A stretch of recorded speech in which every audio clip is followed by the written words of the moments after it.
Hey, do you have an idea for a podcast but don't know where to start? Or do you have an already existing podcast that you want to take to the next level? Well, check out WeKnowPodcasting.com. From concept development to theme music to editing to logos, WeKnowPodcasting.com is a one-stop shop for all things pod. Don't hesitate to hit us up. We're very nice.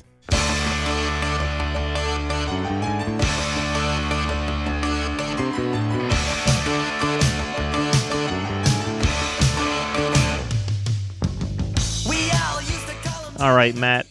First things first. Do you think that whenever you go out on a dance floor, people say, "Man, that boy can dance"? Without a doubt, no. Okay.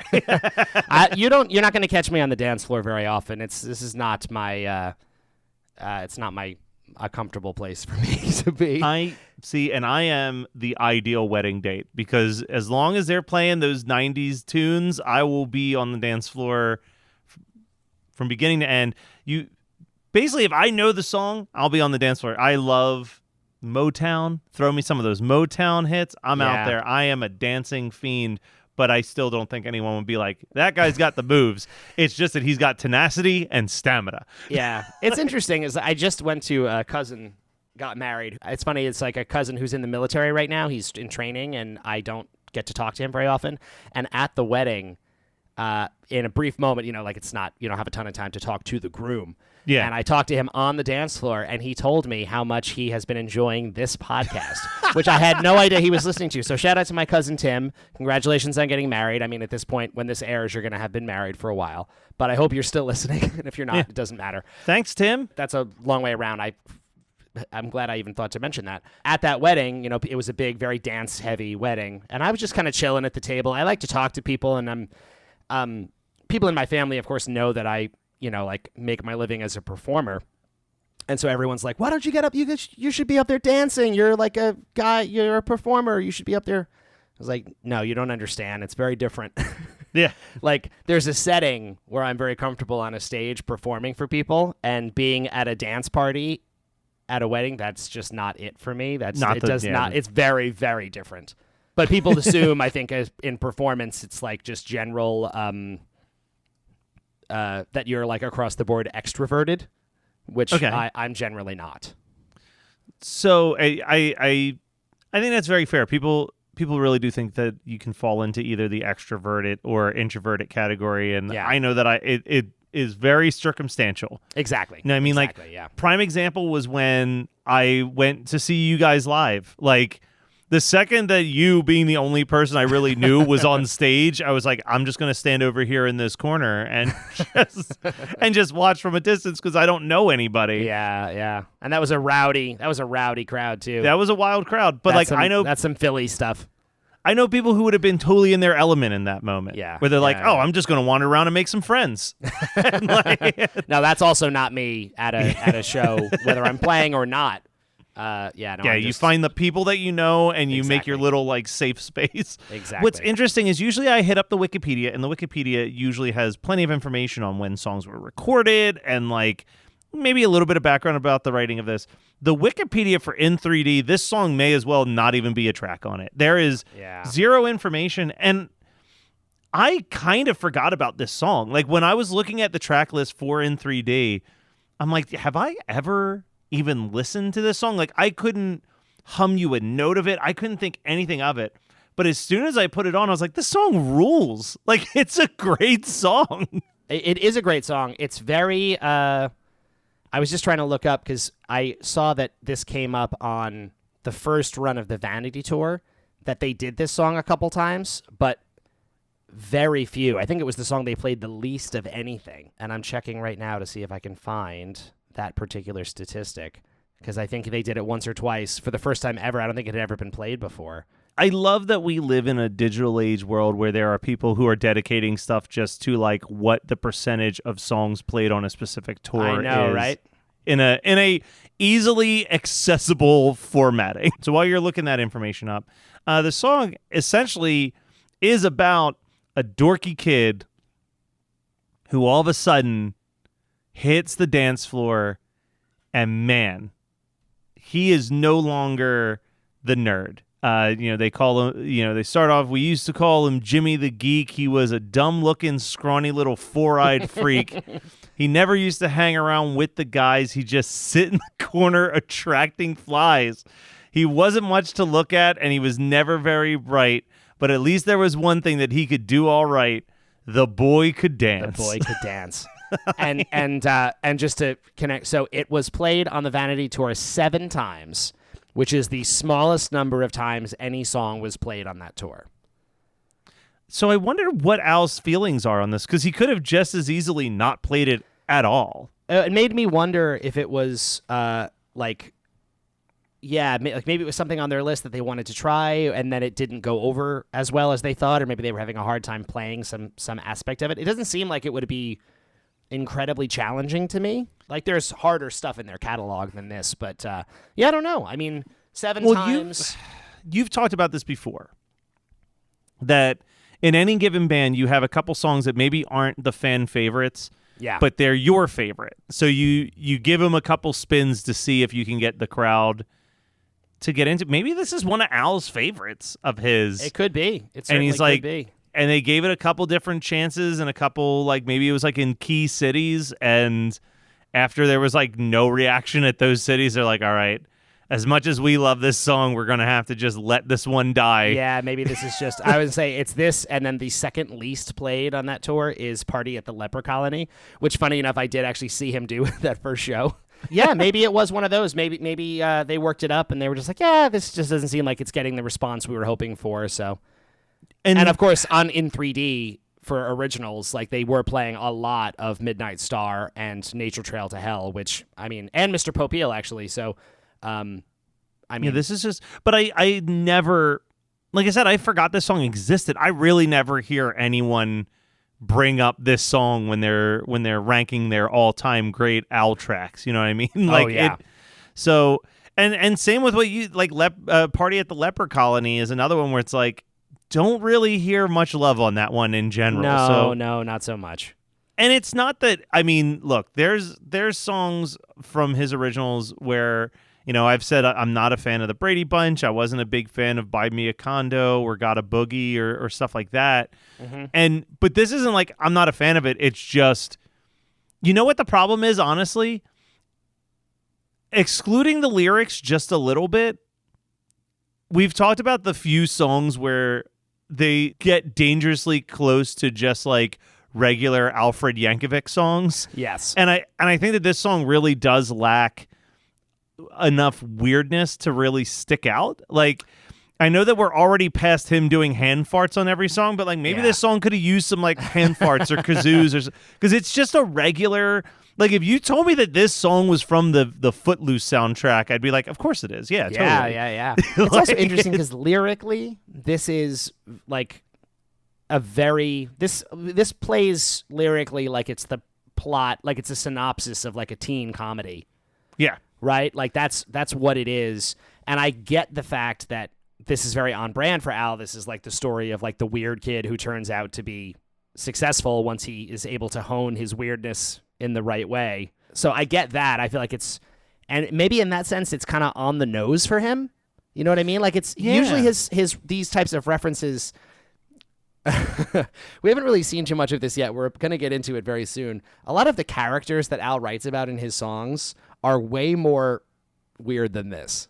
Yeah. Well, this guy is just a goofy kid who it turns out can dance.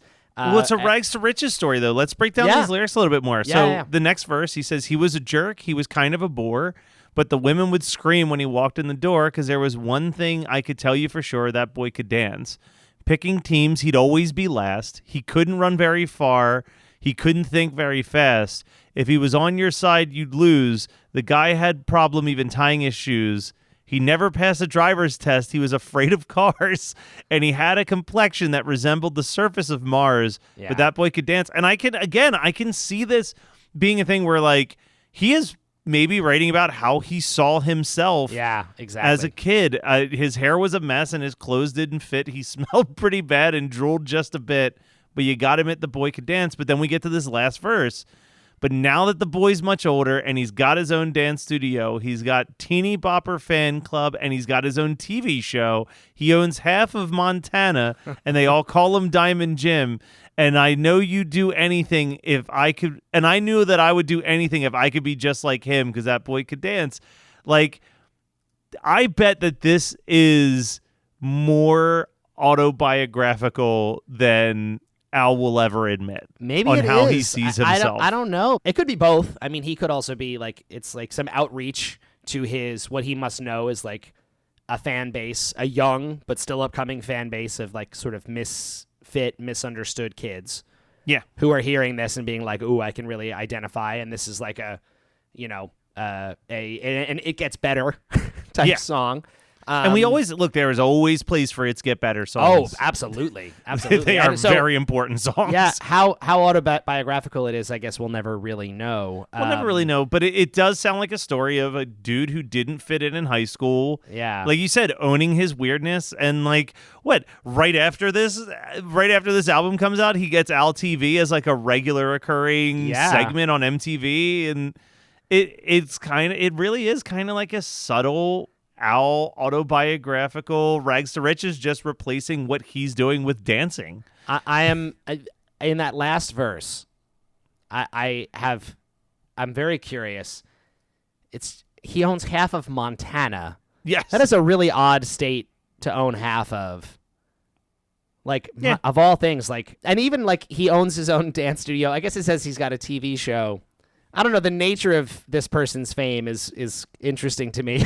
All over the place. It's all over the place. And even the Diamond Jim. Like, Diamond Jim seems like it has to be a reference to something, but I don't think it is. I literally found, you know what? I'm going to check one other source. I looked into it, too, before this episode, because I was like, Diamond Jim is, like, if that's just a character he came up with for the song, that's really impressive, because it really sounds like a reference to me. Like, the amount of world building... in this song is interesting. It almost feels like it's a reference to, like, you know, if we were alive, if we were alive in 1984, we'd be like, oh, he's saying that Diamond Jim used to be this ugly loser. Like, you know, like it's like, exactly. Like it just feels like it should be. Oh, he's referring to this pop culture person. Like, it makes me think of like, you know, like the end of Animal House when they're saying like what everybody went off to do, and then it's like Bluto was like he became like Senator blah blah blah blah blah blah blah. like I feel like it's like, oh, I'm supposed to know who that is, I guess. Like, yeah, I really don't know, but I mean it's super interesting. I mean, if someone ever wanted to turn a Weird Al song into a film, this is a strong contender for a Weird Al's, you know, She's All That scenario. Let me ask you, what now that you've proposed that question, what other Al songs would you watch the cinematic adaptation of? I mean, there's one that seems just blatantly obvious for two horror fans. Well, I was going to say, we are approaching Nature Trail to Hell, which is another... well, that's interesting because that's even less specific than this, because that's just describing... The trailer, essentially. The trailer. I would also say Night Santa Went Crazy. Like, The Night Santa Went Crazy is a good one. I've got an impressive collection of killer Santa Claus movies. We could always use one more. Yeah.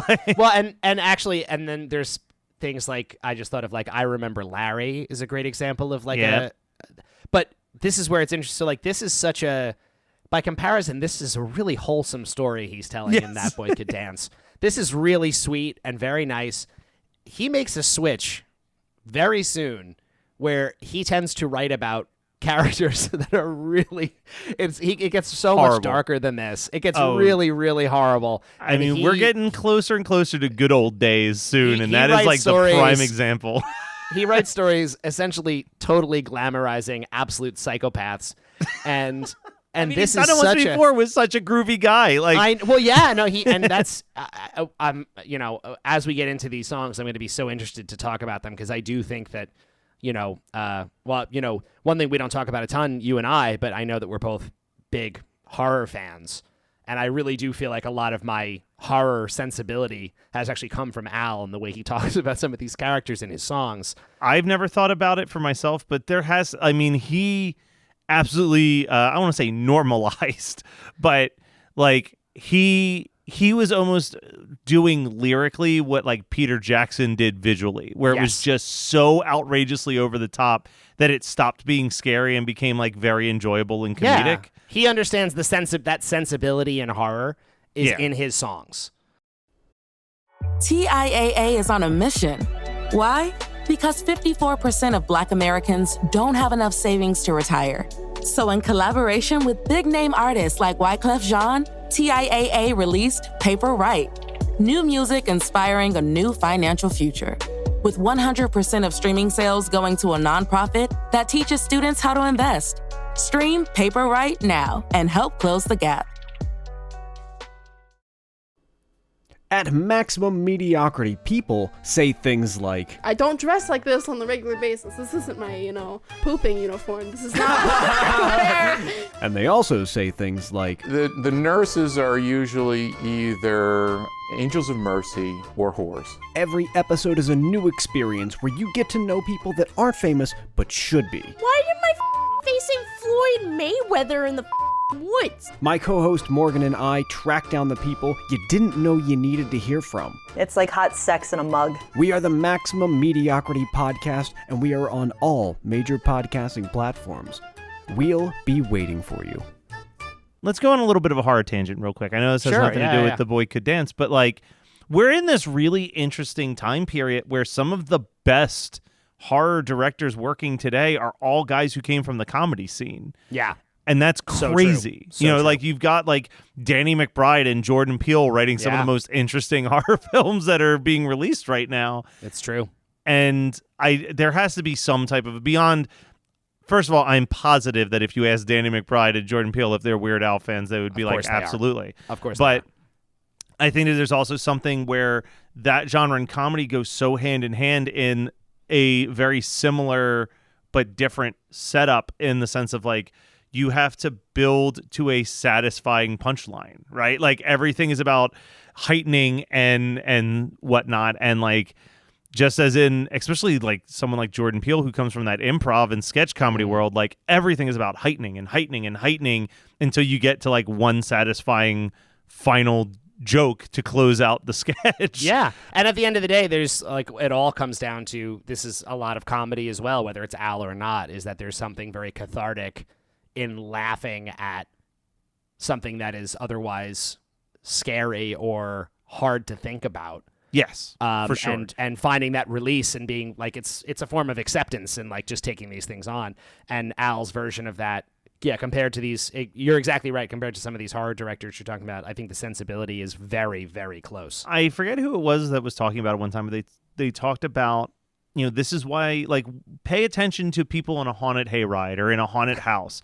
And it's like 9 times out of 10, like, what's the first thing they do immediately after they yell from being scared is they laugh. Yeah. Like there's like that release where your body's just like, I survived it. I'm okay. It's the reason why seeing horror in a theater is often such a wonderful experience too, if you get a good crowd, because you get the jump and then you get the laughter. It's the tension and release. It's just so satisfying. It's brilliant. And that's why I think something like, that's why horror comedies can work so well as well, is I've talked about the brilliance of Scream is that it is so funny. Yeah. And then turns horrific. Yes. And you're eased into a place of comfort before like the really horrific third act comes in, versus like something like Hereditary, which is just an endurance test on like how much emotional abuse can you take for 3 hours. Yes, so exactly. That Boy Could Dance. We'll get back to that. But this is good because now we can like totally make it an Al thing, and there's like the movie version of That Boy Could Dance also takes a horror turn, and he comes back to the school in like a Carrie-like scenario. Yeah, Diamond Joe is not a great Diamond Joe nickname dancing on the auditorium stage while the school burns down around him, finally getting revenge. Yeah, you're describing the end of Trick or Treat. Exactly. Perfect. I made a reference to Footloose, but like in a weird way, this song could literally be about Sean Penn's character in Footloose. Like, that's true. The way that they're describing him, like it's like almost if I close my eyes listening to that song, I'm literally picturing him being taught how to dance by Kevin Bacon in the field. Like, I'm like, oh. Yeah. Man, and this would have been, I'm pretty sure this would have been the same year as Footloose. I'm almost wondering if there was like like a Weird Al Footloose connection. Let me see. When did Footloose come out? Footloose is 84. So this is the same year as in 3D. Interesting. Let's see. When in 84? February 1984.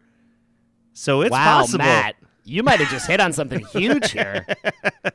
Can we? I don't know if anyone listening has any information. That's fascinating. I wonder if this was because, like you said, there's very little information about this song out in the world other than some lyrical discussion and analysis. But yeah, when it was recorded, I wonder if it was. Let me check. I'm checking because Wiki does give me at least when the first original song was recorded. So let me get the date for that real quick.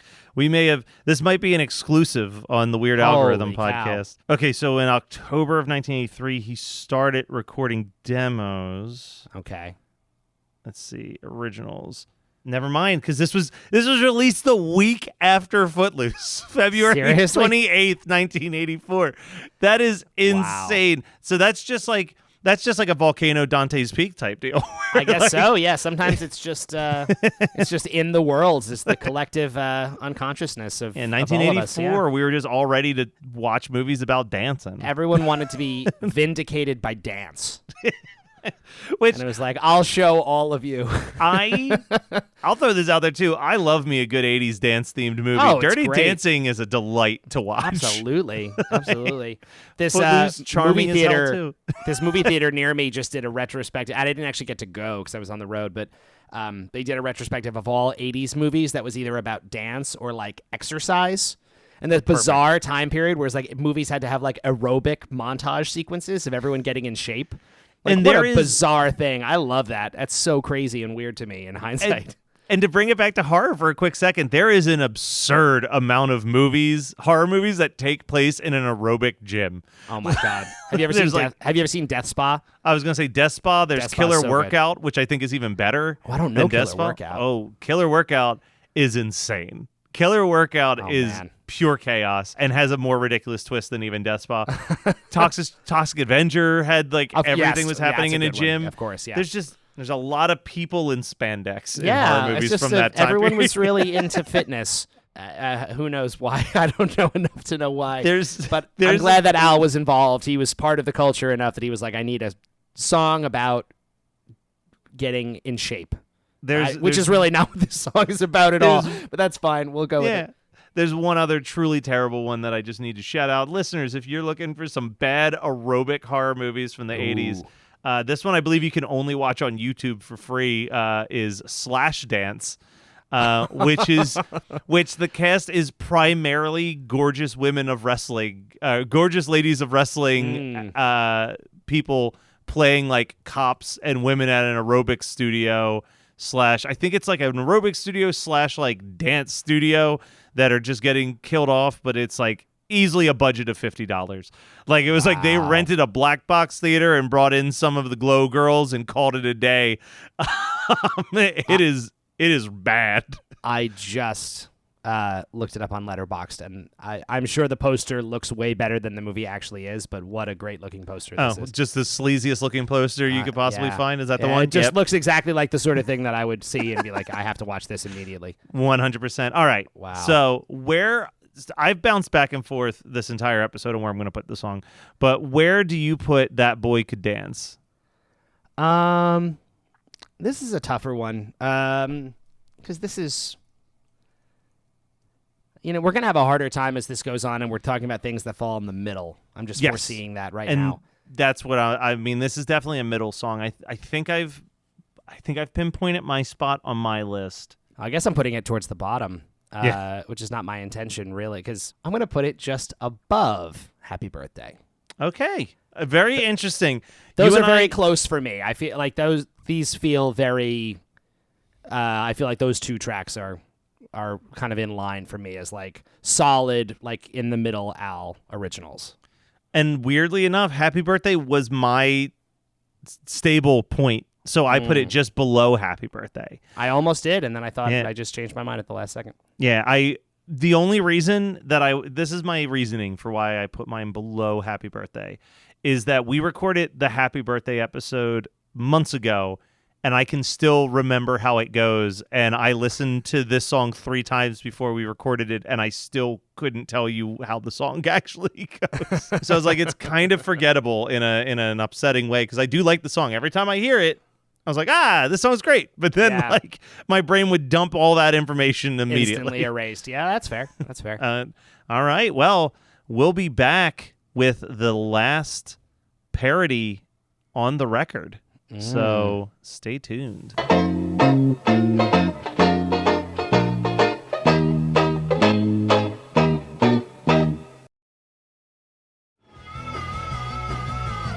You're listening to the Geekscape Network.